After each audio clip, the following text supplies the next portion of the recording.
आ गए, क्लिक कर लिया, देख ली वीडियो। अब रुकना मत, क्योंकि जो भी अभ्यर्थी आज 500 एमसीक्यूज़ पूरा करेगा वही जो है परीक्षा हॉल में क्या बिल्कुल कॉन्फिडेंट बैठेगा, क्योंकि उसने जो है 500 एमसीक्यूज़ सॉल्व किए हुए हैं।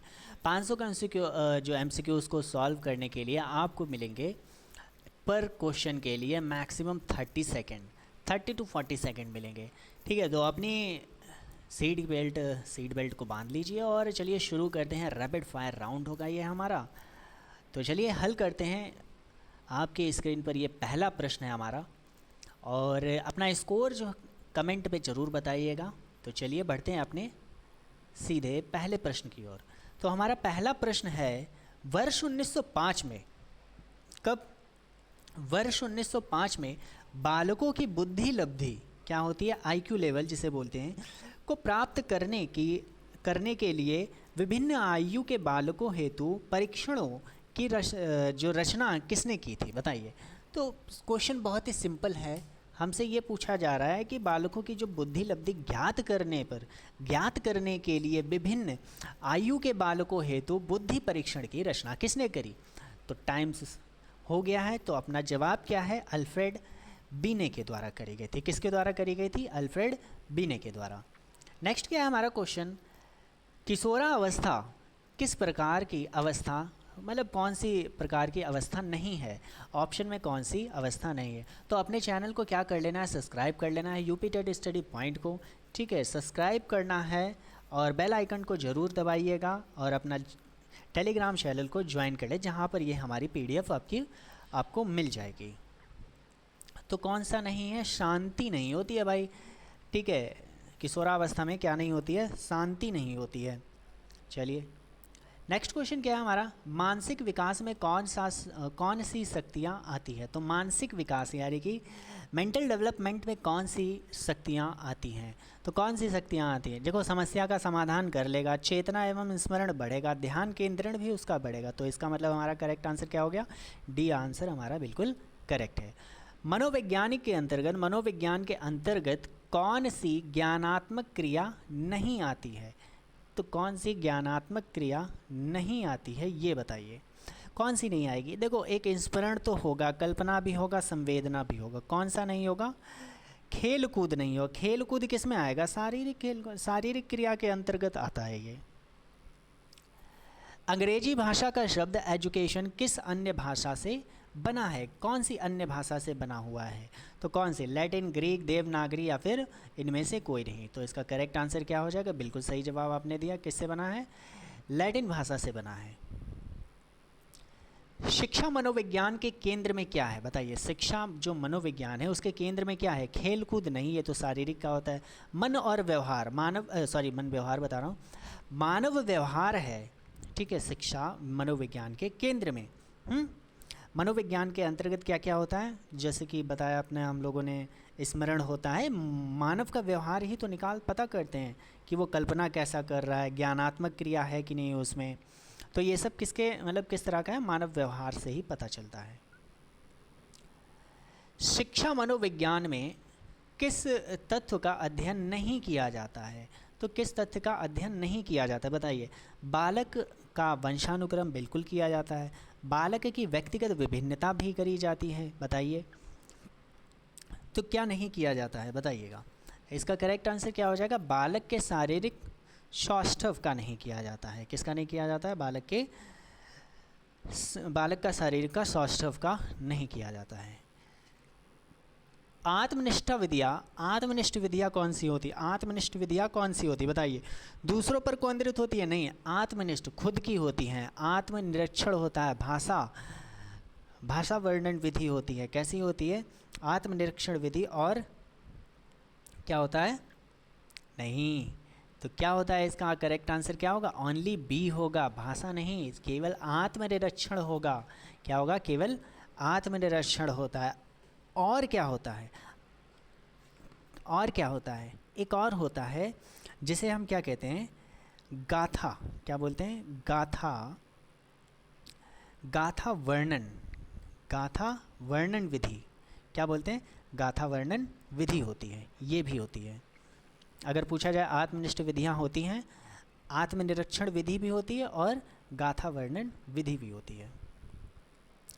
मनोविज्ञान की विधियों की मुख्य विशेषता कौन सी नहीं है? तो मुख्य विशेषता हमसे पूछ रही है, कौन सी नहीं है पूछा जा रहा है। तो बताइए, मानव विज्ञान की विधियाँ बताइए। निष्ठुरता, विश्वसनीयता, यथार्थ या फिर निष्पक्षता? बताइए। 9th वाले का हमारा करेक्ट आंसर क्या होगा? निष्ठुरता बिल्कुल सही है। ठीक है, आगे आते हैं। नेक्स्ट क्वेश्चन है हमारा, कौन सी मनोविज्ञान की परंपरागत विधि है? मनोविज्ञान की कौन सी एक परंपरागत विधि है? बताइए कौन सी होती है? किसका निरीक्षण करेंगे भाई? आत्मा का निरीक्षण करेंगे। किसका करेंगे?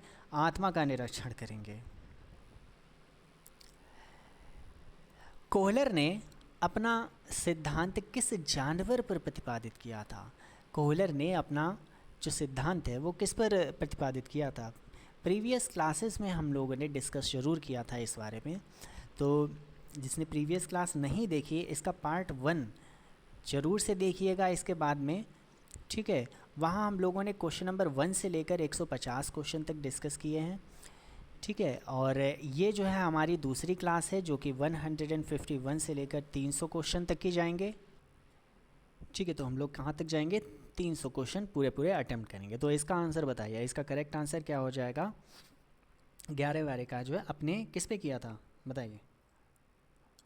कोहलर ने अपना सिद्धांत जो है वो वन मानुस पे किया था। किस पे किया था? वन मानुस पे किया था। इसका नाम क्या था? इसका नाम क्या रखा था इन्होंने? सुल्तान रखा था। क्या रखा था? सुल्तान रखा था। ठीक है, आगे आते हैं। चलिए, कोहलर का सिद्धांत बालकों में किन किन योग्यताओं का विकास करता है? बताइए, कोहलर का जो सिद्धांत था वो किन किन किस पे मतलब किसका डेवलपमेंट करता है? किन किन योग्यताओं का डेवलपमेंट करता है? तो बताइए, बुद्धि का, कल्पना शक्ति, तार्किक शक्ति? बताइए किसका करेगा? किसका करेगा? इन सभी का करेगा। बुद्धि का भी करेगा, कल्पना शक्ति भी बढ़ाएगा और तार्किक शक्ति भी बढ़ाता है। सीखने में जो पठार है उनका कौन नहीं है? कौन जो है वो कारण नहीं होता है? बताइए। प्रतिभाशाली होना क्या कारण, मतलब ये कारण है क्या? ठीक है, तो क्या हो, ये तो पहले ही मिल गया हमको, तो ये कोई कारण थोड़ी होता है। सीखने के पठार में क्या होगा भाई? कलम कसकर पकड़ना। अगर आप बहुत ही ज़्यादा टाइट कलम पकड़ेंगे तो पेज जो है वो फट सकता है, आपकी राइटिंग गंदी हो सकती है, ये कारण है। फिर क्या है? प्रत्येक शब्द रुक रुक कर पढ़ना। जैसे कभी कभी मैं ही कभी कभी जो है रुक जाता हूँ कहीं पे वर्ड्स जो हैं कभी कभी पे मिस हो जाते हैं, क्योंकि अभी नई नई वीडियो बनाना स्टार्ट करा हूँ, तो हो सकता है कहीं कहीं पे मिस मैच हो जाए वॉइस मेरी, तो ये हो सकता है। और उंगलियों की सहायता से गिनती करना। जैसे कुछ लोग नंबर्स अपनी गिनतियाँ जो होती हैं उस पर काउंट करने लगते हैं। ठीक है, कि ये अंगूठा अपने इस वाली पे रखेंगे, 1 2 3 4 5 6 ऐसे करके काउंट करने लगेंगे। तो ये होती हैं हमारे पठार। आगे आते हैं। गैरेट के अनुसार प्रेरकों का वर्गीकरण किया जाता है। बताइए इसका, बताइए। जैविक, मनोवैज्ञानिक, सामाजिक या इन सभी का? बताइए। गैरेट ने जो प्रेरकों का वर्गीकरण किया इन्होंने, तो उसमें जैविक भी, मनोवैज्ञानिक भी और सामाजिक, ये सभी हैं। ठीक है, तो इसका हमारा आंसर क्या हो जाएगा? सभी हो जाएगा। व्यक्तियों में स्वभाव से पाए जाने वाले स्वाभाविक प्रेरक कौन से होते हैं? जो स्वभाव उसके अंदर ही होंगे। खेल का अनुकरण है, सुझाव व प्रतिष्ठा, सुख प्राप्ति। बताइए इसका करेक्ट आंसर क्या हो जाएगा? इसका करेक्ट आंसर है डी। इसका करेक्ट आंसर वो खुद से ही आएगा ना, कोई भी गेम खेलना, कोई भी अनुकरण कर रहा है वो खुद से ही आएगा, और सुझाव ये भी, और सुख प्राप्ति भी खुद से ही होगी। डिस्कैलकुलिया क्या होता है? बताइए इसका आंसर आप लोग मुझे होमवर्क में बताइएगा। सॉरी। वाइगोत्स्की के अनुसार बच्चों के सीखने में कौन सा कारक महत्वपूर्ण है? तो बताइए कौन सा कारक महत्वपूर्ण है बच्चों के सीखने में? ठीक है, तो कौन सा है बताइए? सामाजिक, वातावरणीय, आनुवांशिक या फिर नैतिक? तो चलते ही नहीं है, तो कौन सा हो जाएगा हमारा? सामाजिक। क्या सामाजिक मेरा बिल्कुल करेक्ट आंसर है? बताइए। बिल्कुल वाइगोत्स्की के अनुसार बच्चों के जो भी बच्चा सीखता है वो कहाँ से सीखेगा, वो समाज से सीखेगा, समाज से सीखेगा, है ना। तो वाइगोत्स्की का सामाजिक दृष्टिकोण संज्ञानात्मक विकास का एक प्रगतिशील विश्लेषण प्रस्तुत करता है। मानव व्यवहार की प्रत्येक विशेषता वंशानुक्रम और वातावरण की अंतःक्रिया का परिणाम कथन है। ये किसका कथन है? ठीक है, मानव व्यवहार की प्रत्येक विशेषता है ना, उसका वंशानुक्रम और वातावरण की अंतःक्रिया का क्या होता है, रिजल्ट होता है। ये किसका कथन है? ठीक है, माइकवेयर एवं पेज का, मार्स एवं विंगो का, कोलबर्ग या पियाजे का। तो ये किसका है? ऑप्शन बी बिल्कुल करेक्ट है, मार्स एवं विंगो का है। अधिगम की प्रक्रिया को शिक्षण उद्देश्य से कितने भागों में बांटा गया है? तो कितने भागों में बांटा गया है बताइए। इसको अधिगम के जो उद्देश्यों को जो है कितने भागों में? 3 भागों में बांटा गया है। कितने भागों में बांटा गया है? 3 भागों में इसे बांटा गया है। ठीक है, कौन कौन सा है? एक तो संज्ञानात्मक है, संज्ञानात्मक क्षेत्र है, भावनात्मक है और क्रियानात्मक है। कौन सा? क्रियानात्मक में बांटा गया है। आगे आते हैं। मैस्लो ने मानव मांगों को कितने वर्गों में विभाजित किया है? कितने वर्गों में विभाजित किया है बताइए। 20 वाले का आंसर दीजिए। मैस्लो ने मानव मांगों को कितने भागों में? तो 5। ये क्या 5 गलत लिखा हुआ है। 5 कैसे लिखाते हैं? चंद्रबिंदी लगती है। ठीक है, 5। तो कितने में बांटा है? 5 में वर्गीकृत किया है। कितने में? 5 में वर्गीकृत किया है। कौन कौन सा? एक तो उसकी दैहिक मांग होती है, सुरक्षा यानी सिक्योरिटी होती है, सामाजिक मांग होती है, आत्मसम्मान की मांग होती है, आत्मसिद्धि की मांग होती है। ठीक है, आगे आते हैं। बच्चों के लिए शिक्षा महत्वपूर्ण उद्देश्य है। कैसी है? महत्वपूर्ण उद्देश्य है। क्या? आजीविका के लिए। बताइए। बच्चों के लिए आजीविका के लिए, राजनीतिक विकास के लिए नहीं। उसका क्या करना है? हमें सर्वांगीण विकास करना है, यानी कि ओवरऑल डेवलपमेंट करना है उसका। आगे आते हैं। पुरस्कार एवं दंड कैसा है ये बताइएगा। पुरस्कार और दंड कमेंट करके ज़रूर बताइएगा। जिसका कमेंट, जो भी आंसर करेगा, जिसका सही होगा उसका कमेंट जो है वो ऊपर पिन करेंगे। ठीक है, आगे आते हैं। किस आयु वर्ग के बच्चों के लिए निःशुल्क शिक्षा अनिवार्य शिक्षा व्यवस्था की गई? तो कितने वर्ष? ठीक है, बहुत ही आसान सा प्रश्न है। कहता है हमारा ऑप्शन नंबर ए बिल्कुल सही, यानी 6 से 14 वर्ष तक। आप मुझे ये बताइए कि भारतीय संसद के द्वारा ये लागू, मतलब ये होता है बच्चों के लिए आता है, ये 4 अगस्त कब आता है? 4 अगस्त 2009 को। कब? 2009 को निःशुल्क एवं अनिवार्य शिक्षा व्यवस्था की गई, जिसे 1 अप्रैल कब लागू, अगर बात करी जाए, अगर लागू की बात करी जाए, कब की, किसकी बात करी जाए? लागू की बात करी जाए, तो ये लागू कब होती है? 1 अप्रैल। मेरे साथ बोलिए। जो अनिवार्य शिक्षा है, अनिवार्य शिक्षा की व्यवस्था, ये 1 अप्रैल 2010 को 10 से पूरे भारत में लागू है। 1 अप्रैल 2010 से पूरे भारत में लागू है। तो इसका करेक्ट आंसर क्या है? 6 से 14 वर्ष तक के बच्चों के लिए। वातावरण एवं बाहरी शक्ति है। कैसी है? वातावरण एवं बाहरी शक्ति है। जो एनवायरनमेंट है वो कैसा है? एक बाहरी शक्ति है। ठीक है, जो हमें क्या करती है? प्रभावित करती है। ये किसको? इस बच्चे को प्रभावित करती है। ये कथन किसका है बताइए? ये कथन किसका है? तो ये कथन हमारे किसका है? रॉस का है। किसका है? रॉस का है। शिक्षण प्रक्रिया के कितने चक्र हैं? शिक्षण प्रक्रिया के कितने चक्र हैं बताइए। इसका करेक्ट आंसर बताइए। शिक्षण प्रक्रिया के कितने चक्र होते हैं? तो इसके चक्र होते हैं, 3 चक्र होते हैं। कौन कौन से होते हैं 3 चक्र? एक तो स्वतंत्र चर होता है, आश्रित चर होता है। कौन कौन सा होता है?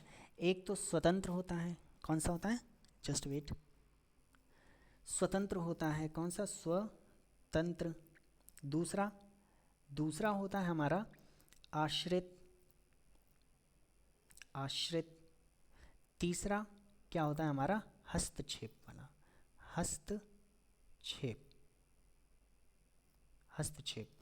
हस्तक्षेप क्या होते हैं? ये होते हैं हमारे। आगे आते हैं। 3 होते हैं। पता चल गया आपको 3 कौन कौन से होते हैं? तो नेक्स्ट क्या है हमारे पास में? नेक्स्ट है हमारे पास में, खिलौने की आयु किसे कहा जाता है, किस अवस्था को कहते हैं बताइए। खिलौने की जो आयु है वह किसे कहा जाता है बताइए, किसको कहते हैं। पूर्व बाल्यावस्था कहलाती है। कौन सी कहलाती है, पूर्व बाल्यावस्था कहलाती है। ठीक है, इस आयु में क्या करता है बालक जो है अपने खेलों से खेलता है। किससे खेलता है, खेलों से खेलता है। मान लो ये कार है तो कार से खेलता रहेगा। किससे खेलेगा, कार से खेलेगा। पहिए तो बना दें। फिर और क्या करेगा, अपनी जिज्ञासा शांत करता है खेल खेल के, है ना, मन को बहलाता है। तो ये कब होता है, पूर्व बाल्यावस्था में होता है ये खिलौने की आयु भी जिसे कहते हैं। बालक की प्रथम पाठशाला बताइए, बालक की जो प्रथम पाठशाला है, समाज, विद्यालय, परिवार या गांव, तो बताइए महत्वपूर्ण पाठ किससे सीखता है। जीवन के, अपने जीवन के जो महत्वपूर्ण पाठ है वो कहाँ से सीखता है, अपने परिवार से सीखता है। कहाँ से सीखेगा, परिवार से सीखता है। ठीक है, विद्यालय क्या होता है, जो विद्यालय में उसका बौद्धिक विकास किया जाता है, उसका मेंटल डेवलपमेंट किया जाता है। पाठ्यक्रम में क्या होना चाहिए बताइए, पाठ्यक्रम में होना चाहिए छात्र केंद्रित होना चाहिए, विद्यालय केंद्रित, अच्छा शिक्षक केंद्रित, पुस्तक केंद्रित। तो जो पाठ्यक्रम होना चाहिए, अगर छात्र को ही केंद्र में रख के नहीं बनाया जाएगा तो बेकार है ऐसा पाठ्यक्रम। संरचनावाद के जनक कौन है। अब ये संरचनावाद आ गए, ठीक है, कंस्ट्रक्टिलिज्म जिसे बोलते हैं। ठीक है, तो संरचनावाद के बताइए कौन है। सुकरात हैं, कुंट, रूसो या फिर कौटिल्य। कौटिल्य तो ऑप्शन कट कर देंगे। इसके कौन है, वुंट को माना जाता है। किसको माना जाता है, वुंट को माना जाता है, कुंट नहीं। कौन, वुंट को माना जाता है। किसको, हमारे वुंट जी को। ठीक है, वुंट को माना जाता है। ये दर्शन, ये जो है वो मनोविज्ञान को दर्शन से अलग करके एक स्वतंत्र विषय का रूप इन्होंने प्रदान किया। संरचनावाद ने इसको एक अलग मनोविज्ञान को बनाया इन्होंने, इस विषय को संरचनावाद ने। तो इसका करेक्ट आंसर क्या होगा, वुंट बिल्कुल करेक्ट आंसर है।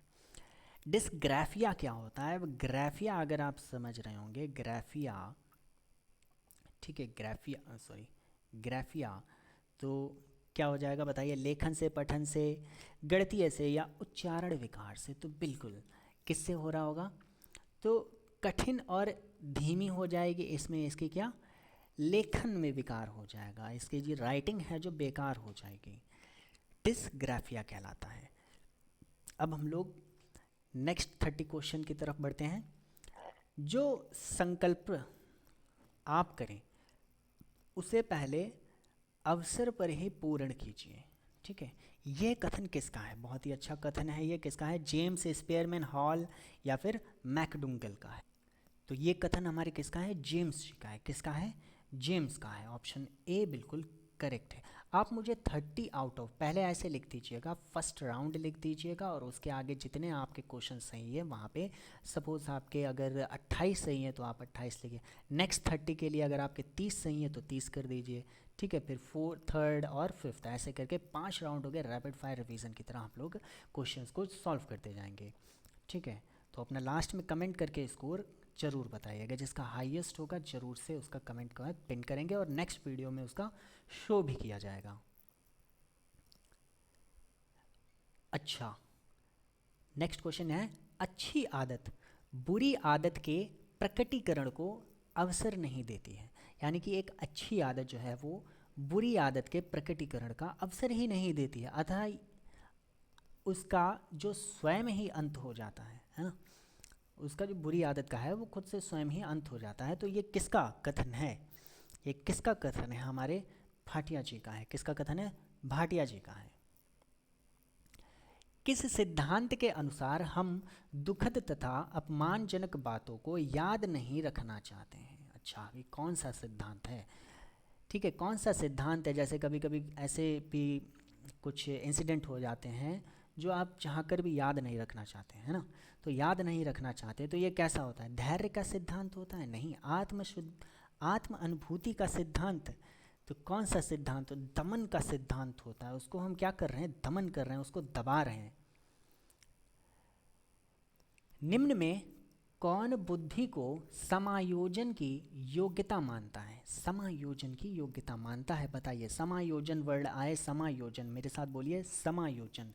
समायोजन स्टर्न, विलियम स्टर्न। समायोजन विलियम स्टर्न। किसी कक्षा के बालक अपना गृह कार्य करके नहीं लाता है। इस समस्या के समाधान के लिए शिक्षक क्या करेगा, बताइए। सामाजिक अनुसंधान करेगा, हैं, स्वचिंतन करेगा, स्वचिंतन करेगा, ओ सॉरी, स्वचिंतन नहीं है, स्वचिंतन करेगा। बताइए क्या करेगा भाई? ये करेगा भाई, सामाजिक अनुसंधान करेगा, सामाजिक अनुसंधान करेगा। हैं, समस्या के समाधान के लिए शिक्षक सामाजिक जो अनुसंधान करेगा, गृह कार्य के लिए पूछेगा भाई क्या प्रॉब्लम है इसकी, हैं, इसके गार्जियन से पूछेगा। पिछड़े बालकों की विशेषता नहीं होती है। कौन से पिछड़े बालकों की विशेषता नहीं होती है, इसका जवाब बताइएगा। तो पिछड़े बालकों की कौन सी विशेषता नहीं होती है? सीखने की धीमी गति, नहीं भाई। तो कौन सी नहीं बोला है? ये तो होती है इनकी, ये तो होती है। जीवन में निराशा का अनुभव करना, समाज का विरोधी, तो प्रगतिशील नहीं। प्रगतिशील तो कैसे कैसे बच्चों की होती है प्रगतिशील? प्रगतिशील तो पिछड़ों की नहीं, ये तो वो होते हैं हमारे, क्या बोलते हैं, वर्ड नहीं आ रहा है, चलिए ठीक है, पता होगा ना, वर्ड ध्यान नहीं आ रहा है। होनहार, होनहार बोल सकते हैं, होनहार बालकों की। बालकों के मन की दबी हुई भावनाओं को किस विधि द्वारा बाहर निकाला जाता है? तो किसके द्वारा विधि के जा रहा है? शैल्य चिकित्सा, मनोविश्लेषण विधि, दबावपूर्ण विधि, किसके द्वारा लाया जाएगा? मनोविश्लेषण के द्वारा लाया जाएगा। किसके द्वारा लाया जाएगा? मनोविश्लेषण के द्वारा। मानसिक विकास के पक्ष क्या है? मानसिक विकास के पक्ष की बात करी तो बताइए कौन से मानसिक विकास के पक्ष कौन कौन से? संवेदन, बुद्धि, भाषण या तीनों? जिसका करेक्ट आंसर क्या हो जाएगा? संवेदन, बुद्धि और भाषा, तीनों हैं। बालक से यह कहना घर गंदा मत करो, ये कैसा निर्देश है? बोलते हैं ना कि ये तुम गंदगी मत करो, ये कूड़ा यहाँ मत डालो, तो ये कैसा है बताइए? निषेधात्मक है, प्रशंसनीय है, स्वीकारात्मक है? तो कैसा है ये? तो ये हमारा कैसा है? निषेधात्मक है। कैसा है? निषेधात्मक है, रिस्ट्रिक्टेड जिसे बोलते हैं, रिस्ट्रिक्शन। नेक्स्ट क्वेश्चन पे आते हैं। किशोरावस्था जीवन का सबसे कठिन काल है। कैसा काल है? किशोरावस्था जीवन का सबसे कठिन काल है। ये किसके द्वारा कहा गया?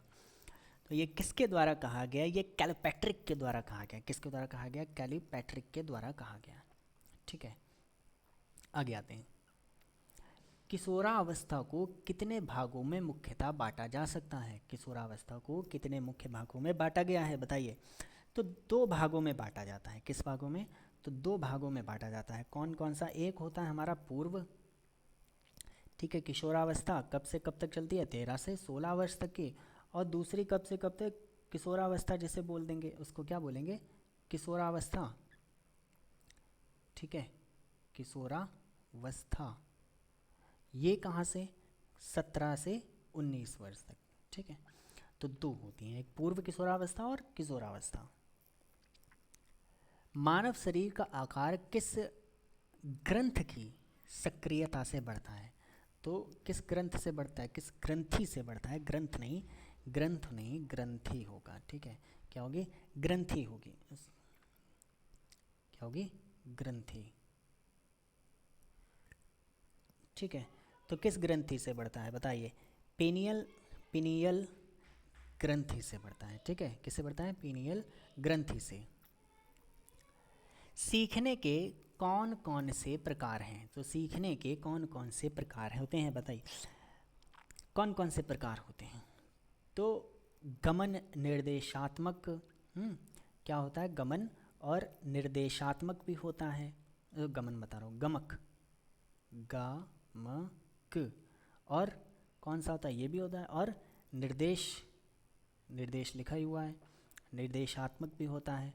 और कौन सा आता है? एक ज्ञानात्मक भी होता है। कौन सा होता है? ज्ञानात्मक भी होता है। ये तो तीनों ही यार है, सॉरी ऑप्शन तो यार तीनों ही लिखा है ना। ये क्या है हमारा? डी आंसर बिल्कुल सही है, तीनों ही बिल्कुल करेक्ट हैं। अधिगम एवं अधिगम एक क्रिया है, ठीक है। अधिगम क्या है? लर्निंग एक क्या है? क्रिया है।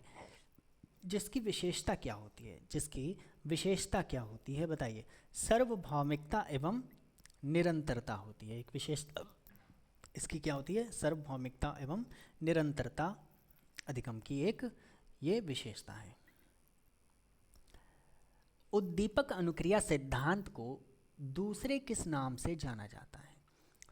ठीक है, तो बताइए दूसरे किस नाम से जाना जाता है? आंसर दीजिएगा। तो इनके कई नाम हैं, जैसे संबंधवाद है, बंधन सिद्धांत भी है, हैं, बंधन सिद्धांत, प्रयास एवं त्रुटि सिद्धांत भी कहते हैं इसे। ठीक है, तो क्या हो जाएगा हमारा? आंसर नंबर डी बिल्कुल सही हो जाएगा, ये सभी। व्यवहारवाद के जनक कौन है बताइएगा? व्यवहारवाद के जनक कौन है? बी बटसन, मसालो, हल या फिर पावलोव? तो इसका करेक्ट आंसर क्या हो जाएगा? व्यवहारवाद के जनक कौन है? तो इसके वटसन है। कौन है? वटसन है।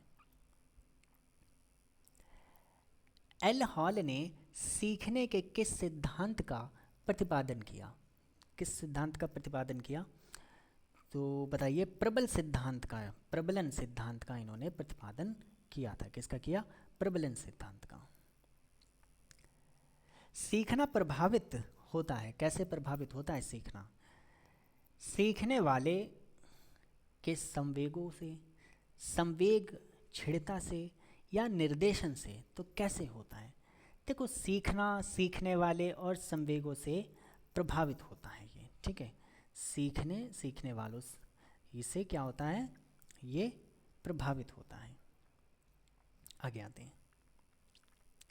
निषेधात्मक अभिप्रेरक क्या है? निषेधात्मक अभिप्रेरक क्या है? उपहार नहीं है? उपहार तो नहीं है। तो कौन सा है इसका बताइए? ये देखो, सांत्वना भी देना, ये नहीं, तो क्या हो जाएगा? दंड जो है हमारा बिल्कुल करेक्ट आंसर हो जाएगा। दंड हमारा, दंड कैसा है? दंड एक निषेधात्मक है, निगेटिव है, डिसरिस्ट्रिक्शन जिसे बोलते हैं, जिसके द्वारा क्या करते हैं? व्यक्तियों, जो भी बालकों को अवांछित कार्य जो नहीं करने हैं उनको करने से क्या करते हैं हम लोग? रोकते हैं। अब जबकि ये तीनों जो लिखे हैं, पुरस्कार है ना, सांत्वना और उपहार, ये क्या है? सकारात्मक हैं। ये क्या है? पॉजिटिव हैं, सकारात्मक। मोटरसाइकिल चलाने वाला व्यक्ति मोटरसाइकिल चलाना सीख रहा होता है, ये कैसा उदाहरण है? ऊर्ध्व अधिगम है, पार्श्विक अधिगम अंतरण है, तो ये किस तरह का है बताइए? किस तरह का ये अधिगम है? ये ऊर्ध्व अधिगम है, मतलब उसकी लर्निंग जो है ऊपर को जा रही है। क्या कर रहा है? मोटरसाइकिल चलाने वाला मतलब मोटरसाइकिल चलाने वाला व्यक्ति मोटरसाइकिल चलाना अभी सीख रहा है, तो पहले तो नहीं सीख पा रहा होगा, चला रहा होगा, नहीं सीख पाया, फिर सीख रहा है, धीरे धीरे लर्निंग उसकी क्या हो रही है? ऊर्ध्व बढ़ती जा रही है, ऊर्ध्व अधिगम है।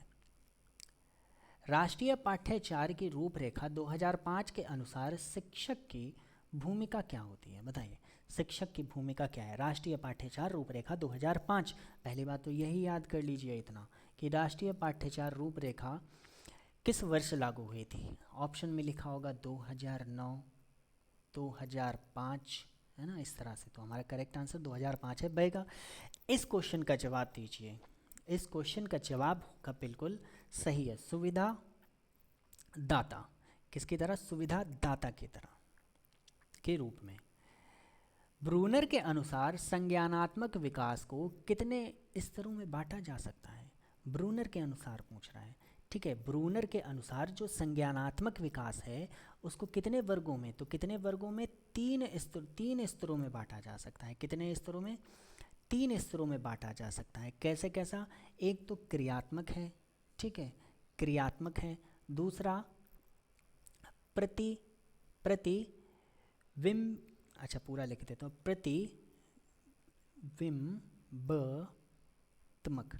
प्रतिबिंबात्मक, ठीक है। तीसरा क्या है हमारा? संकेत, क्या है? संकेतात्मक, ठीक है। क्या है? संकेतात्मक, ठीक है। ये 3 है हमारे, ठीक है। आगे आते हैं। मैकडुगल के अनुसार संवेगों की संख्या कितनी है, संख्या कितनी है, संवेगों की कितनी संख्या होती है? तो बताइए 15, ये क्या है, कदा, कदा नहीं, 11, यहाँ पे 14 होगा। ठीक है, तो कितनी होती हैं संवेगों की? 14 बताई गई हैं। कितनी? 14 बताई गई। एक बार मेरे साथ बोलिएगा साथ साथ में।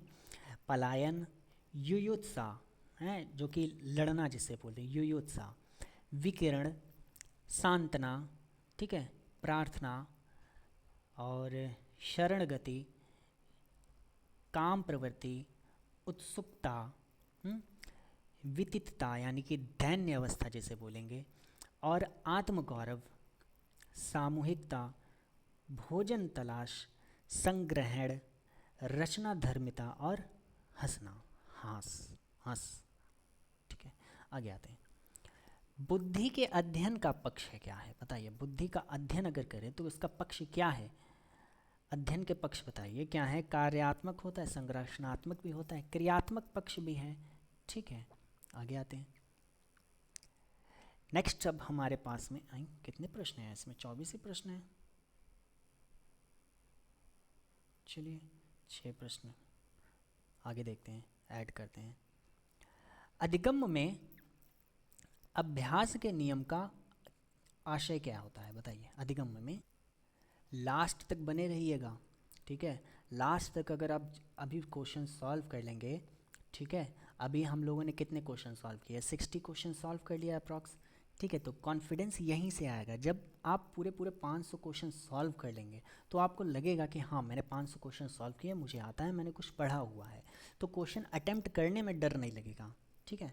क्वेश्चन अटेम्प्ट करने में डर नहीं लगेगा, और पढ़ा ही होगा भाई, क्यों नहीं पढ़ोगे। टेट इतने दिनों बाद हो रहा है तो क्यों नहीं पढ़ेंगे। प्रैक्टिस के लिए यहाँ पे आइए, पढ़िए, कहीं से भी प्रैक्टिस करो यहीं पे। अधिगम में अभ्यास के नियम का क्या आशय होता है? बताइए। किसी बात को व्यवहार में लाना, नकारात्मक ढंग से सोचना, या फिर कार्य में आनाकानी करना। अधिगम में अभ्यास क्या होता है? किसी भी बात को व्यवहार में लाना है। बताइए, किसी भी बात को व्यवहार में लाना होता है। क्या होता है? किसी भी बात को व्यवहार में लाना होता है। अधिगम एक सार्वभौमिक प्रक्रिया है। ये वह किस में पाई जाती है? वह पाई जाती है कहाँ? बताइए। केवल महिलाओं में, सभी प्राणियों में? सिंपल सा क्वेश्चन है, किस में पाई जाएगी? सभी प्राणियों में पाई जाएगी।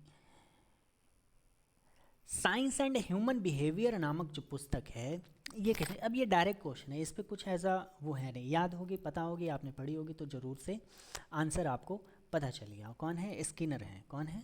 स्किनर है। अच्छा, साइंस से ऐसे याद रखो, science and human, science and human, इतना याद रखो। Science and human Skinner. कौन? साइंस एंड ह्यूमन स्किनर, ऐसे याद करो।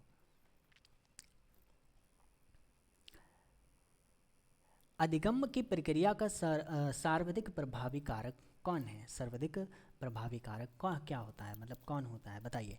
अस्पष्टता, प्रेरण का, या अरुचि का? अरुचि नहीं है। उद्देश्य की प्रबलता, तो बताइएगा। उद्देश्य की प्रबलता होता है। क्या होता है? सर्वाधिक प्रभाव क्या होता है? उद्देश्य की प्रबलता होता है। जैसे अभी एम हमारा क्या है? ये 500 क्वेश्चन हम लोग क्यों कर रहे हैं? ताकि उद्देश्य हमारा क्या है कि यूपी टेट में हमारा स्कोर सीडीपी में अच्छा रहे, एटलीस्ट 28 प्लस तो रहे, है ना, 26 प्लस रहे। कुछ मतलब नहीं हो गए, कुछ लोग ऐसे होते हैं, एक्सेप्शन हो जाते हैं कि जिनको क्वेश्चन पता होता है, मिस हो गया, तो एटलीस्ट 28 तो बिल्कुल सही करके आए, है ना, ये उद्देश्य है। तो अधिगम की जो है वो सर्वाधिक प्रभावी कारक क्या होता है? उद्देश्य की प्रबलता होना चाहिए। कौन सा कारक अधिगम को प्रभावित करता है? कौन सा कारक अधिगम को करता है? बताइए। प्रेरणा, वातावरण, संवेगात्मक, या फिर उपयुक्त सभी? डेफिनेटली आपका बिल्कुल उत्तर सही है। यहाँ पे क्या है? प्रेरणा, वातावरण और संवेगात्मक भी होता है। ये तीनों ही बिल्कुल हमारे करेक्ट हैं। आगे आते हैं। पुराना अनुभव, ये पुराने अनुभव, पुराना नहीं, पुराने अनुभव के द्वारा सीखने को क्या कहते हैं? यानी कि पुराना अनुभव है, कोई एक आपने पुराना अनुभव है, उसको सीखने के लिए कि उसको सीखने को क्या कहते हैं? बताइए। सहचार्यात्मक अधिगम कहते हैं, विचारात्मक अधिगम या फिर क्रीड़ा अधिगम। क्रीड़ा अधिगम ये कैसा है, ये तो नहीं होगा। सहचार्य अधिगम कहते हैं, क्या कहते हैं इसको, सहचार्य अधिगम कहते हैं। Pattern drawing, sorry pattern drawing, pattern drawing परीक्षण के प्रतिपादक कौन है? पैटर्न ड्राइंग परीक्षण के प्रतिपादक कौन है? अभी ऊपर उनके बारे में पढ़ के आए हैं, कौन है? भाटिया। कौन है? भाटिया जी हैं, डॉक्टर भाटिया। किसी बालक में निहित सृजनशीलता को पता करने के मुख्यतः कितने प्रकार होते हैं, है ना? अगर वो निहित उसमें सृजनशीलता है तो उसको कैसे पता करेंगे, उसके कितने प्रकार हैं? तो उसके 2 प्रकार हैं। कौन कौन से? एक तो उसका परीक्षण ले लेंगे उस चीज़ का, और उसका निरीक्षण करेंगे, उसको चेक करेंगे। ठीक है, कितना है? 2 हैं, 2 प्रकार के हैं। कौन कौन से? एक तो परीक्षण, दूसरा निरीक्षण। दूसरा निरीक्षण, निरीक्षण। ठीक है, आगे आते हैं। प्रतिभाशाली बालकों की पहचान की जा सकती है। बताइए ये कैसे बालक होते हैं प्रतिभाशाली? सुनकर कर सकते हैं, विविध अवलोकन के द्वारा कर सकते हैं, या फिर प्रामपिक परीक्षण। ये कैसा है यार, क्या क्या हिंदी में वर्ड होते हैं। तो किसके? प्रामपिकृति परीक्षण के द्वारा, पामपिक। तो ये कौन सी विधि होती है यार, मुझे भी बताना, है ना? पढ़ के मुझे भी बताना। बी और सी दोनों बिल्कुल करेक्ट हैं। ठीक है, अवलोकन तक तो समझ में आता है। ये प्रामपिकृति परीक्षण क्या होता है?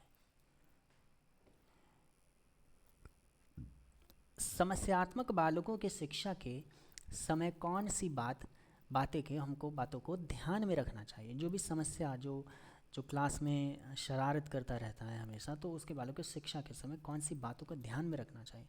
बालकों को मनोरंजन के लिए उचित अवसर देना चाहिए कि क्लास में भाई तू नाच जाके, डांस कर जाके, ऐसा तो नहीं करेंगे। तो क्या करेंगे?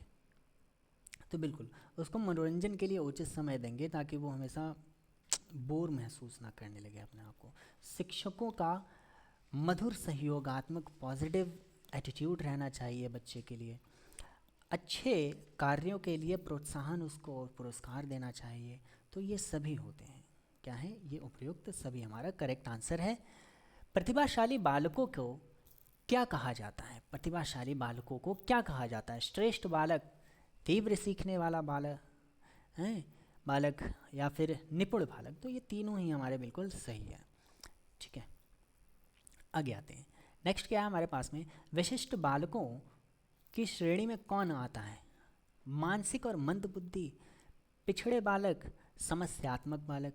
तो बताइए ये तीनों ही हमारे बिल्कुल है मानसिक। अब ऐसा ना सोचिएगा कि ये तीनों ही हमारे, ये इसीलिए रखे गए हैं ये क्वेश्चन में, ताकि अगर पूछा जाए आपसे सिर्फ विशिष्ट बालकों के लिए आ जाए तो सिर्फ उसमें ऑप्शन में सिर्फ अक्सर ये लिखा हो या फिर ये लिखा हो, तो आप वो एलिमिनेट कर सकते हो, हटा सकते हो चयन करने के लिए। ठीक है, जब भी आप इस पीडीएफ को पढ़ेंगे तो आपके सामने ये तीनों ही रखे होंगे। ठीक है, तो ये तीनों ही याद रहेंगे आपको। विशिष्ट बालकों की श्रेणी में कौन कौन आता है? मानसिक मंदबुद्धि, पिछड़ा बालक और समस्यात्मक बालक आता है। चोरी, झूठ, क्रोध करने वाला बालक कैसा होता है? बताइएगा। इसका करेक्ट आंसर कमेंट करके जरूर बताइएगा। शिक्षा मनोविज्ञान में बालकों के व्यवहार का अध्ययन किया जाता है। शिक्षा मनोविज्ञान में बताइए, मंद बुद्धि का, पिछड़े बालकों का, या फिर समस्यात्मक बालकों का। तो इन तीनों बालकों, तीनों टाइप के बालकों का हम लोग क्या करेंगे? अध्ययन करेंगे। सीखने की प्रक्रिया के अंतर्गत शिक्षा मनोविज्ञान किसका अध्ययन करता है? जो शिक्षा मनोविज्ञान का है वो किसका करेगा? सांख्यिकीय का नहीं करेगा, बल्कि आलस्यता है किसका करेगा? आलस्यता का करेगा, और पुनर्बलन का प्रभाव करेगा। किसका करेगा? पुनर्बलन का प्रभाव का अध्ययन करता है। समस्यात्मक बालक कौन से होते हैं? फिर से क्वेश्चन आया, वही सेम क्वेश्चन है। ठीक है, आगे आते हैं। ये जो क्वेश्चन छोड़ रहे हैं, ठीक है, HW पे टाइप से हैं, ये बहुत इजी क्वेश्चन है जिनको आप पढ़ के खुद से कर सकते हैं। शिक्षण की त्रिस्तरीय प्रक्रिया शामिल है। त्रिस्तरीय प्रक्रिया शामिल है, यानी कि ट्रायंगल कैसे बनेगा? ये एक तो देखो टीचर होना चाहिए, स्कूल होना चाहिए, और समय सारणी होनी चाहिए। बताइए, विद्यालय, विद्यालय, शिक्षक, समय सारणी, बताइए तो कौन होना चाहिए भाई? त्रिस्तरीय प्रक्रिया में पहली बात शामिल कौन होता है? शिक्षक होता है। कौन होता है? शिक्षक होता है। और होता क्या क्या है? एक तो टीचर होता है, स्टूडेंट होता है, टीचर होता है, स्टूडेंट होता है, और पाठ्यक्रम भी तो होना चाहिए, सिलेबस जिसे बोलते हैं। तभी तो ये तीनों चीज़ें मिलके एक क्लास का निर्माण करेंगी। आगे आते हैं, ठीक है। और प्रोजेक्ट शिक्षण प्रणाली के जनक कौन है? प्रोजेक्ट शिक्षण के प्रणाली के जनक कौन है? प्रोजेक्ट शिक्षण के जो हमारे हैं वो हैं कैलोपैट्रिक। कौन है? कैलोपैट्रिक। व्यवहार के अंतर्गत उन्नति की प्रक्रिया को सीखना क्या कहते हैं? क्या कहते हैं बताइए? किसने, ये किसका कथन है? व्यवहार के अंतर्गत, व्यवहार के अर्जन, सॉरी, अर्जन में उन्नति की प्रक्रिया को सीखना कहते हैं। ये कथन किसका है बताइए? ये किसका कथन है? स्किनर का कथन है। किसका कथन है? स्किनर का कथन है।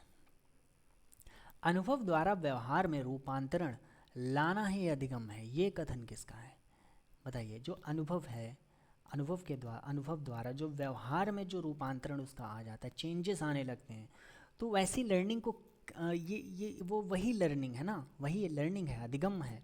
तो ये किसने कहा था? ये किसका कथन है ये? तो ये किसका है? गेट्स का है। किसका है? गेट्स का है।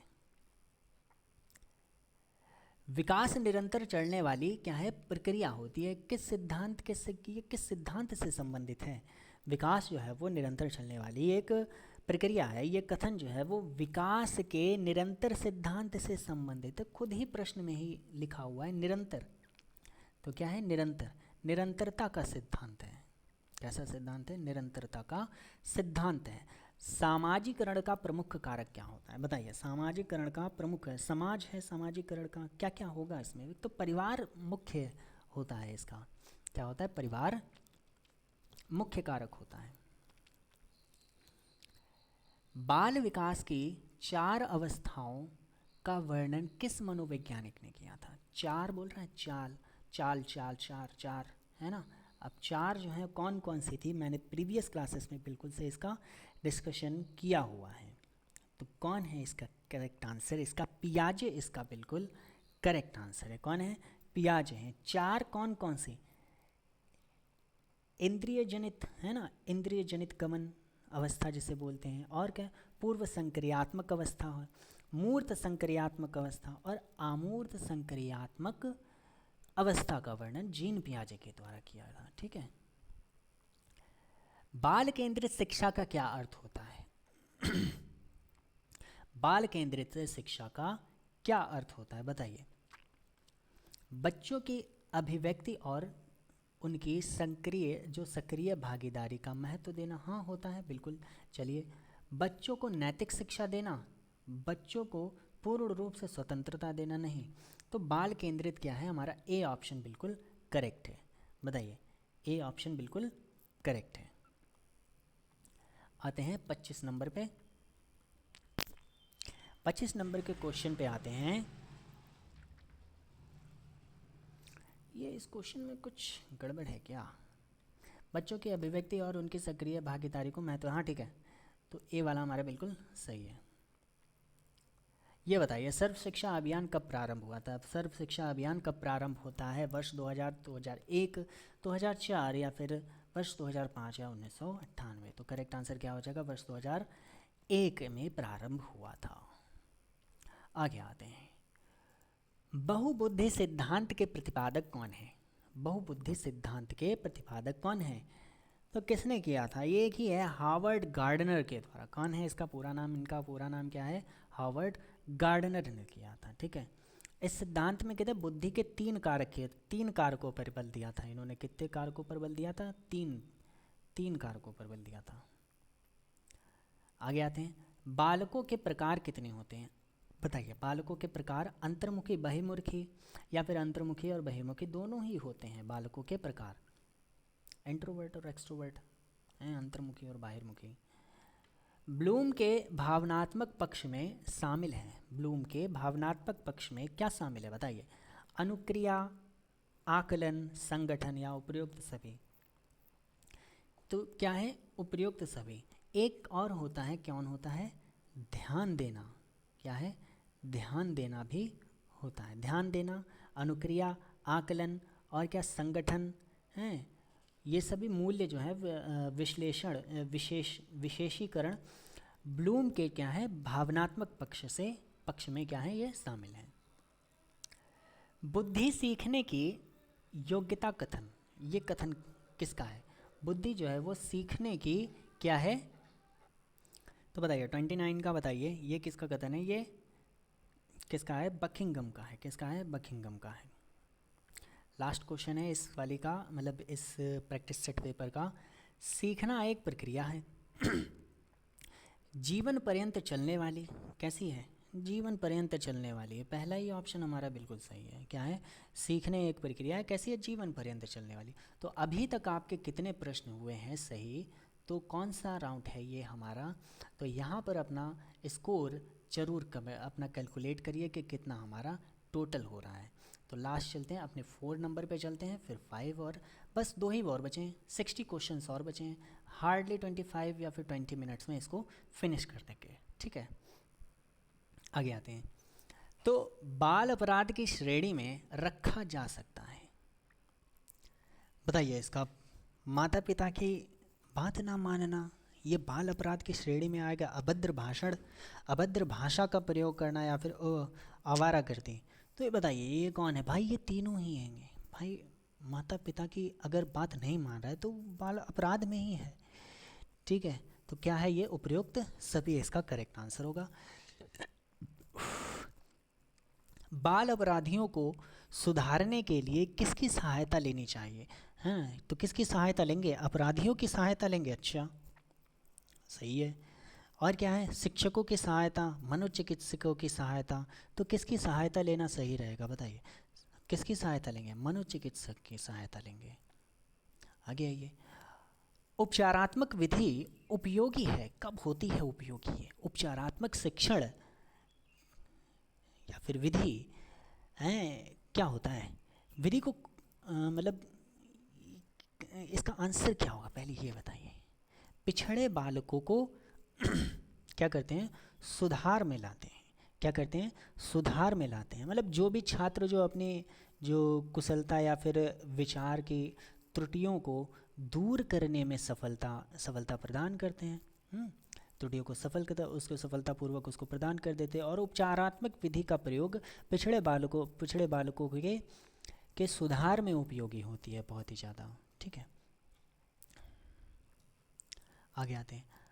अनुशासनहीन छात्रों के साथ शिक्षक का व्यवहार कैसा होना चाहिए? जो अनुशासनहीन छात्र है कैसा होना चाहिए बताइए?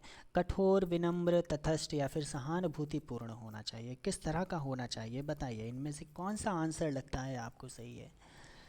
तो शिक्षकों का जो व्यवहार होना चाहिए कैसा? विनम्र होना चाहिए, किंतु दृढ़ होना चाहिए, है ना। अब ये कैसा है? ये ऐसा है कि विनम्र भी हो और दृढ़ भी हो। कैसे हो सकता है? ये दोनों चीज़ें कैसे हो सकती हैं?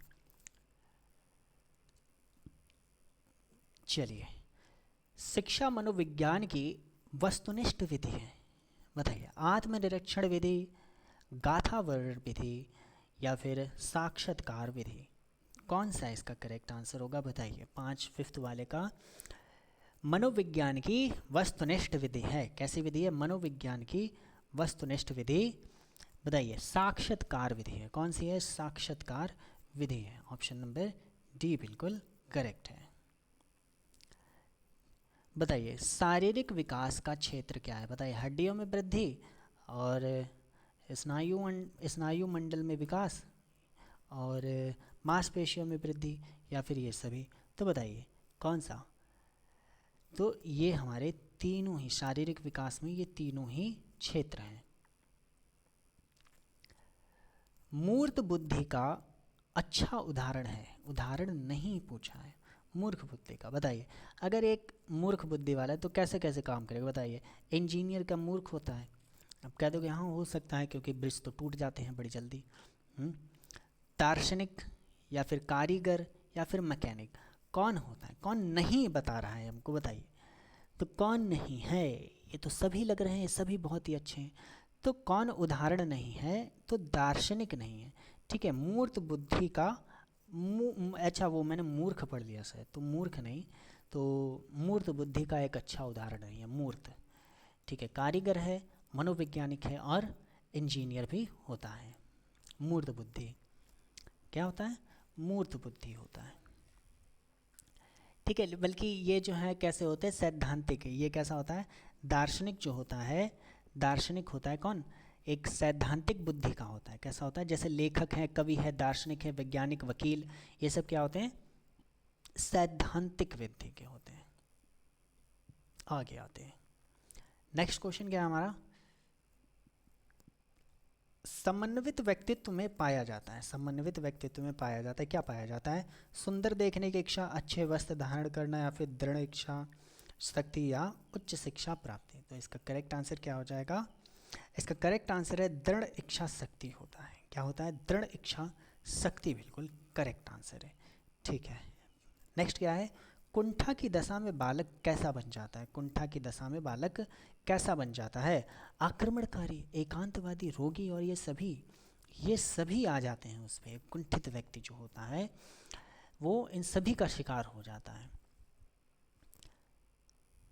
आगे आते हैं, अब मैं क्या है, नेक्स्ट क्वेश्चन है, a mind that found itself नामक पुस्तक किसकी है? बताइए, ये बहुत ही अच्छा क्वेश्चन है। A mind that found itself नामक पुस्तक किसकी है? C.W. बियर की है। C.W. बियर्स की है। किसकी है? C.W. बियर्स की है। A survey of the education of gifted children के पुस्तक लेखक कौन है इसके? A survey of the education of a gifted children के लेखक कौन है? हैविंग हर्स्टन है। कौन है? हैविंग हर्स्टन है। तनाव कम करने की अप्रत्यक्ष विधि क्या है? अप्रत्यक्ष विधि पूछा है, बताइए। इसका 12 वाले का आंसर बताइए। दिव्य स्वप्न क्या है? दिव्य स्वप्न क्या है? तनाव से मुक्ति। दिव्य स्वप्न कम करने की अप्रत्यक्ष विधि होती है।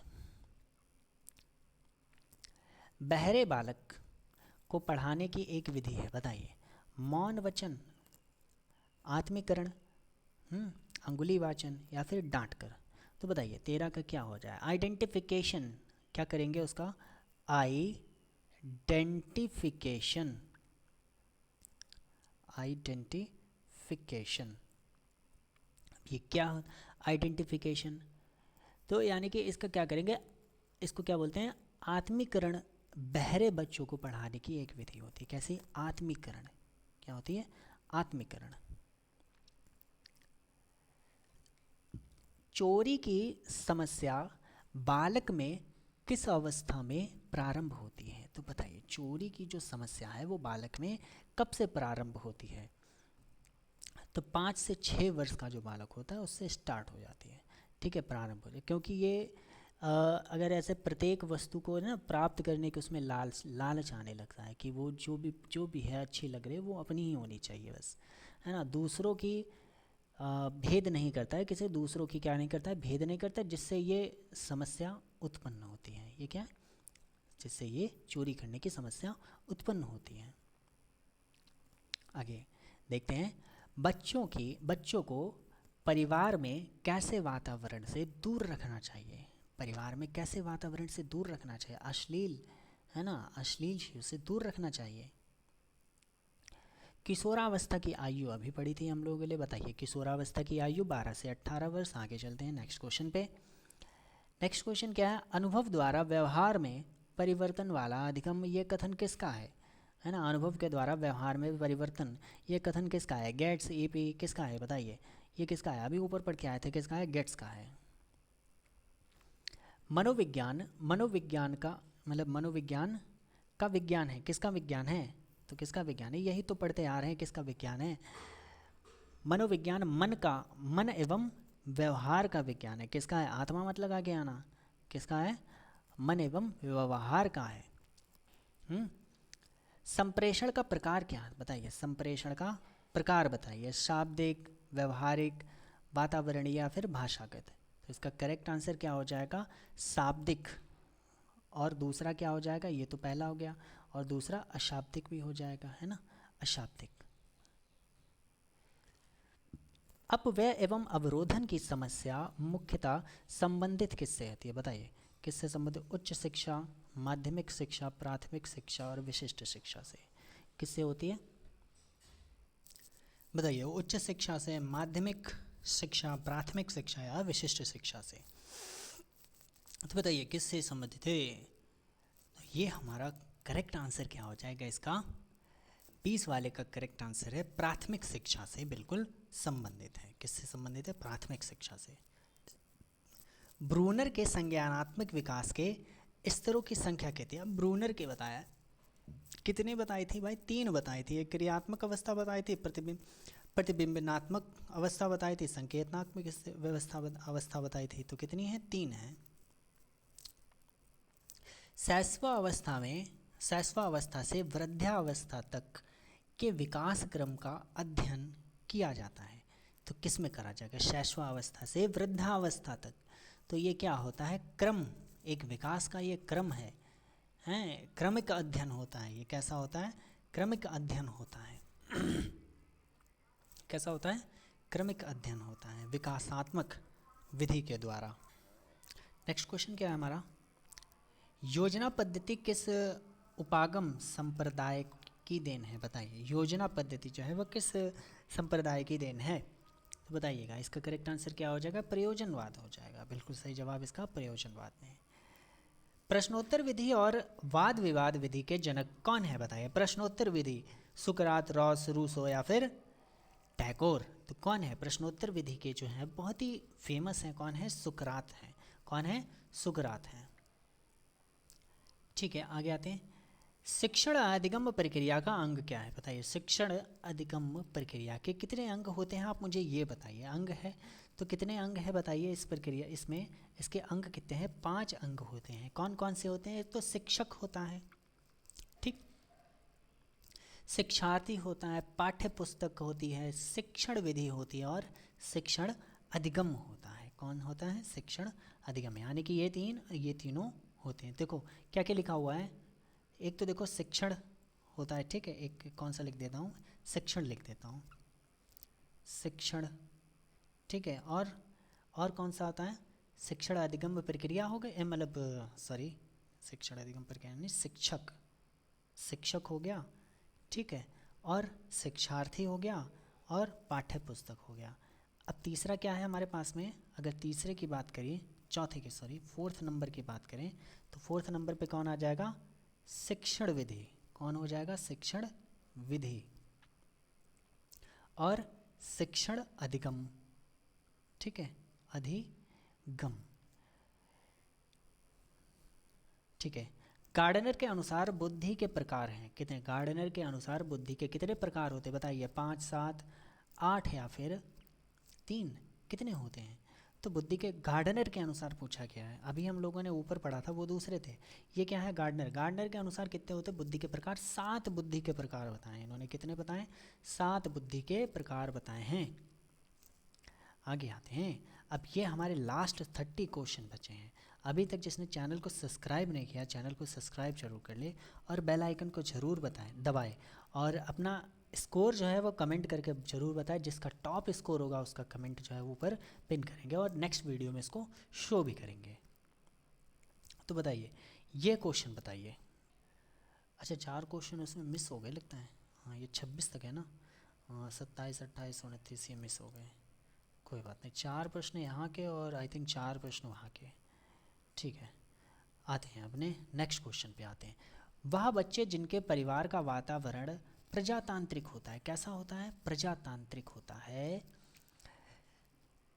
प्रजातांत्रिक होता है, अन्य बच्चों की अपेक्षा वो कैसे होते हैं, किस तरह के होते हैं, अधिक क्रियाशील और बहिर्मुखी व्यक्तित्व वाले हो जाएंगे या फिर पढ़ने में कमज़ोर होंगे, कम क्रियाशील तथा कामचोर हो जाएंगे बताइए। तो पहले वाले का आंसर क्या हो जाएगा, बिल्कुल अधिक क्रियाशील होंगे और बहिर्मुखी होंगे क्योंकि उनको पूरी आ जाती है हर काम करने का, हर एक चीज़ है ना, मतलब बातें करने का, और अधिक क्रियाशील होंगे ये। ठीक है, आगे आते हैं। नेक्स्ट क्वेश्चन क्या है, व्यक्ति के रोग व मृत्यु से लड़ने की क्षमता को क्या कहते हैं? बताइए क्या कहते हैं इसको? तो इसको क्या कहेंगे बताइए? रोग प्रतिरक्षा क्षमता कहेंगे। रोग प्रतिरक्षा क्षमता के कमज़ोर होने पर बीमारियों का असर जो है वो जल्दी होता है। सिंपल सी बात है ये। व्यक्ति के जो रोग हैं, रोग और व मृत्यु से लड़ने की क्षमता को रोग प्रतिरोधक क्षमता कहते हैं। ये तो हो गया रोग प्रतिरोधक क्षमता के बारे में। ठीक है, लेकिन उत्तर क्या है? उत्तर क्या है भाई? बता तो दिया, प्रतिरोधक क्षमता कहते हैं। बच्चों में विकलांगता के क्या कारण होते हैं? बताइए, बच्चों में विकलांगता के क्या कारण होते हैं? तो एक तो वंशानुक्रम हो सकता है, माता पिता का अरुचिपूर्ण व्यवहार, जन्म के समय चोट लग जाना, है ना, तो ये सभी होते हैं, किसी भी प्रकार से हो सकता है। अचेतन मन का अध्ययन किया जा सकता है। अचेतन मन है, कैसे किया जाएगा? मनोविश्लेषण विधियों के द्वारा किया जाएगा। कैसे किया जाएगा? मनोविश्लेषण विधियों के द्वारा किया जा सकता है। स्वाभाविक प्रेरक है कौन सा है? स्वाभाविक प्रेरक कौन सा है? बताइए, दंड, पुरस्कार, प्रशंसा या अनुकरण? तो क्या है बताइए? स्वाभाविक है अनुकरण करना। अनुकरण करना क्या है? एक हमारा स्वाभाविक प्रेरक है। बाकी ये तीनों कैसे हैं? ये तीनों जो हैं हमारे अर्जित प्रेरक हैं। ये क्या हैं? अर्जित हैं। ठीक है, ये हम लोगों ने अर्जित किए हैं। कक्षा शिक्षण में बालकों को प्रेरित करते समय किस बात का ध्यान रखना चाहिए? हैं, अगर हम उसको प्रेरणा दे रहे हैं, प्रेरित कर रहे हैं, तो किस बात का ध्यान रखना चाहिए कि बालकों को ऐसा हो कि प्रेरित करते समय आत्मविश्वास की पहली बात तो भावना विकसित करनी चाहिए। उनमें आत्मविश्वास की भावना विकसित करनी चाहिए। कैसे करनी चाहिए? आत्मविश्वास की भावना उनमें विकसित करनी चाहिए। इसी बात का तो ध्यान रखना है। अगर प्रेरित कर रहे हैं, किस लिए कर रहे हैं? ताकि उसमें विश्वास आ सके ना, आत्मविश्वास जागृत हो सके। अधिगम्य की सफलता का मुख्य आधार क्या माना जाता है? अधिगम्य की जो सफलता है, यानी कि लर्निंग की जो सफलता है, उसका मुख्य आधार क्या माना जाता है? दंड, अपराध नहीं। पुरस्कार, प्रशंसा, अधिकारी बनने की इच्छा, अच्छा लक्ष्य की प्राप्ति के उत्कृष्ट इच्छा, हाँ ये हो सकता है। पुरस्कार और प्रशंसा नहीं। तो 7 वाले का आंसर हमारा क्या हो जाएगा? डी बिल्कुल करेक्ट है। आगे आते हैं। निम्न में से जो बालक के अधिगम्य में प्रेरक तत्व नहीं है, कौन सा एक एलिमेंट ऐसा नहीं है प्रेरक तत्व? प्रेरक तत्व नहीं है। कुसंग, उच्च पद, रुचि और सम्मान। कुसंग नहीं यार होगा, है ना, पढ़ने में ही अलग से कुसंग नहीं है। ये कैसा होता है? ये बाधक है। क्या है? ये बाधक तत्व होता है। कैसा होता है? बाधक तत्व है ये। मनस्तापी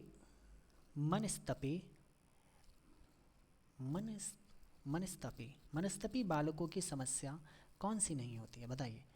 मनस्तापी बताइए। मनस्तापी बालकों की समस्या नहीं है। सीखने की धीमी गति, शारीरिक दोष, मौलिकता या फिर आमूर्त चिंतन का अभाव। क्या है बताइए? 9th वाले का आंसर हमारा क्या है? मौलिकता। ठीक है, मौलिकता इसका करेक्ट आंसर है। मतलब कि ये समस्या नहीं होती है इनमें, है ना। सीखने की वो होगी, धीमी गति होगी, शारीरिक दोष होगा उनमें, और अमूर्त चिंतन का भी इसमें अभाव होगा।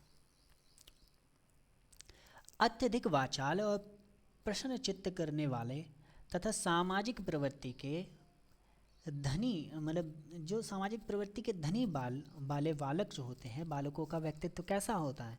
अंतर्मुखी होगा, बाहिर्मुखी होगा, कैसा होगा बताइए? तो एक ही है, कैसा होगा? ये बहुत ही ज़्यादा बहिर्मुखी होते हैं। सृजनशील बालकों का लक्षण क्या होता है? सृजनशील बताइए। बहुत ही ज़्यादा उनमें क्या होगा? जिज्ञासा होगी। वो क्या होगी?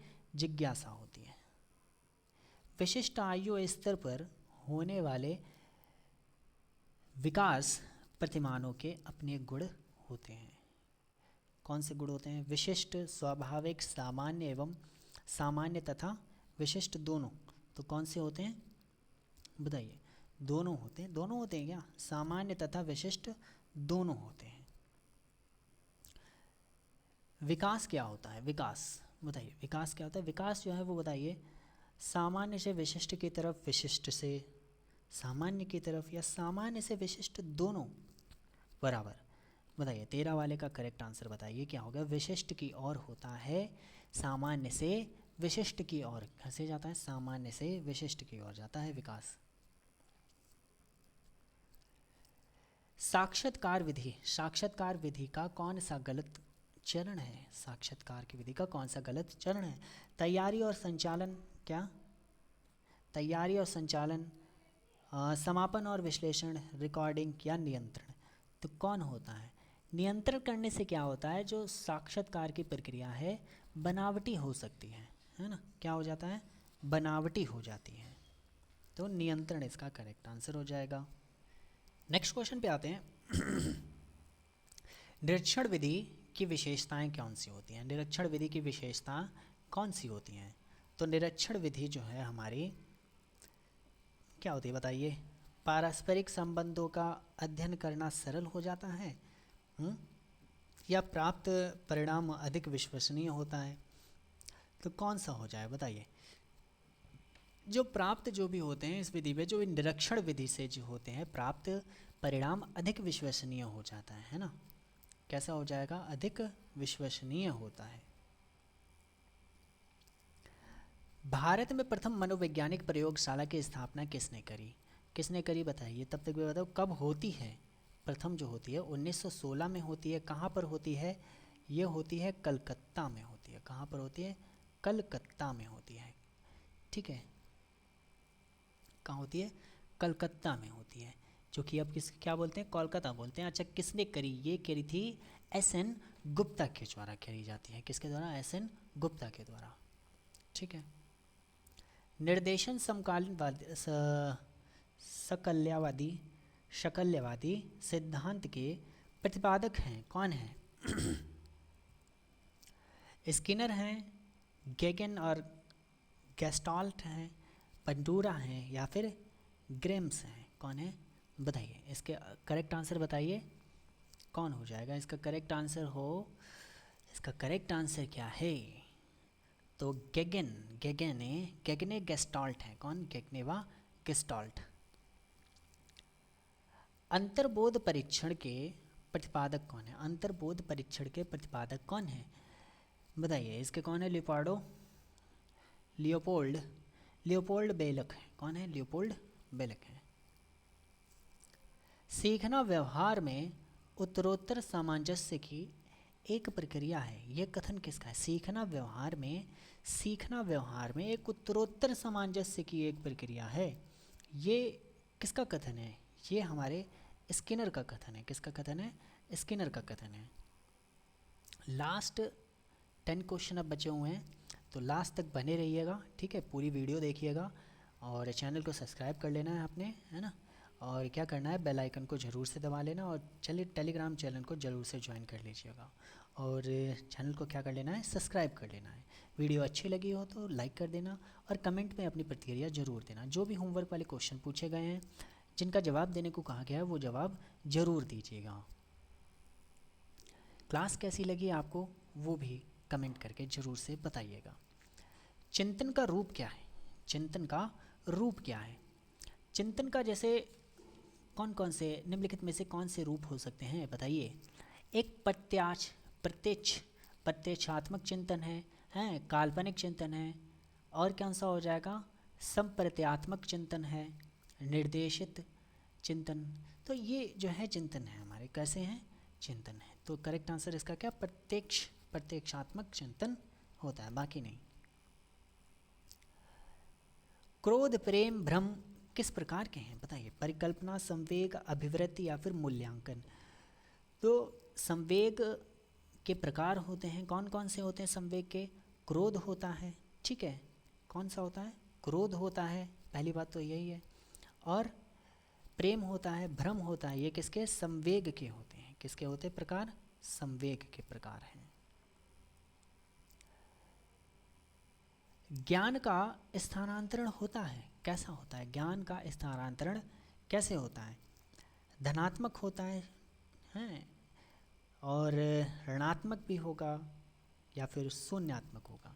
तो ये तीनों ही हो सकता है, ठीक है। ज्ञान का ये तीनों ही हो सकता है। पॉजिटिव इम्पैक्ट भी आ सकता है और निगेटिव इम्पैक्ट भी पड़ सकता है और शून्य भी हो सकता है।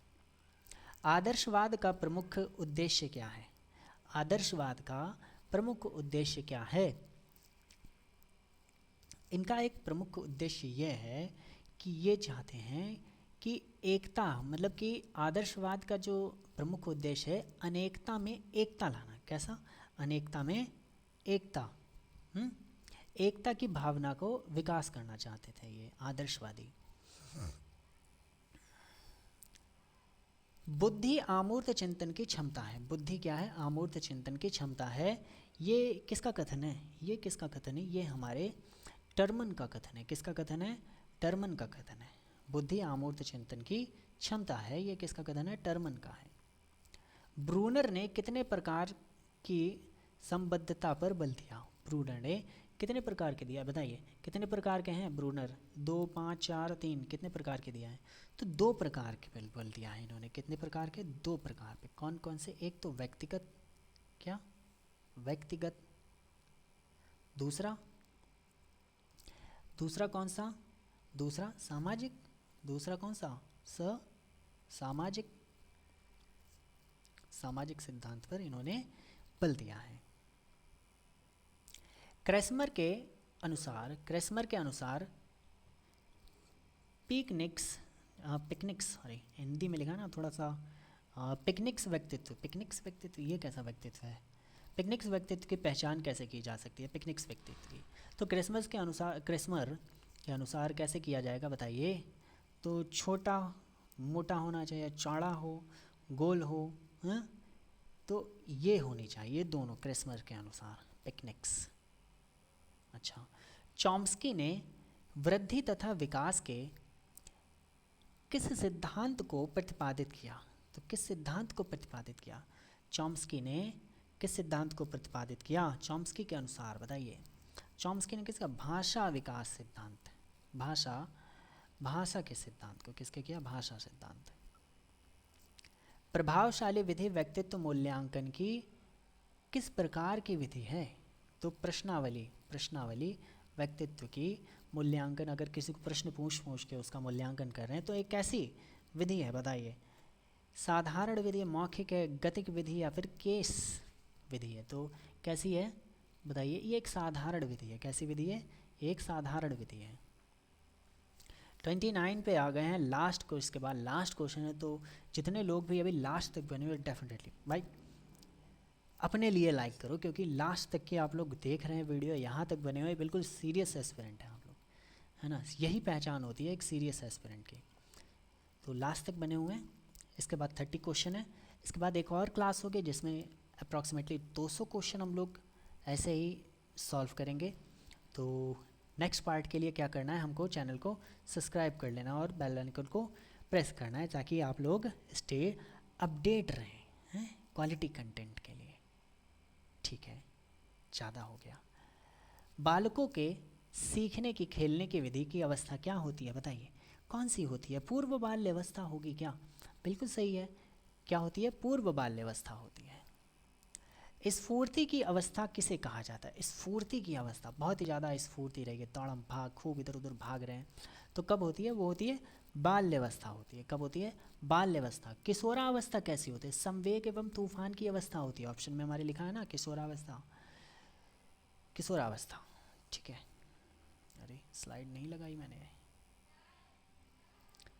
तो हम लोगों ने बिल्कुल कंप्लीट कर लिए हैं कितने?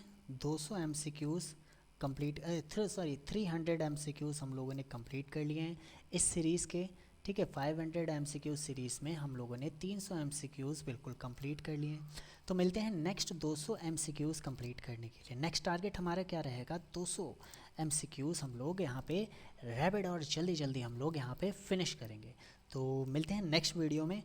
और चैनल को क्या कर लेना, हमारे चैनल को सब्सक्राइब ज़रूर कर लेना और बेल आइकन को ज़रूर दबा लेना, क्योंकि इससे आप जो है वो कोई भी नोटिफिकेशन मिस ना हो पाए, कोई भी वीडियो मिस ना हो पाए। इसीलिए क्या करना है, सब्सक्राइब करना है और साथ में बेल आइकन। और अपना कमेंट स्कोर ज़रूर बताइएगा कमेंट करके, ठीक है। वीडियो कैसी लगी ज़रूर बताइएगा, क्या इम्प्रूवमेंट लाना है वो ज़रूर से बताइएगा। और मिलते हैं नेक्स्ट वीडियो में।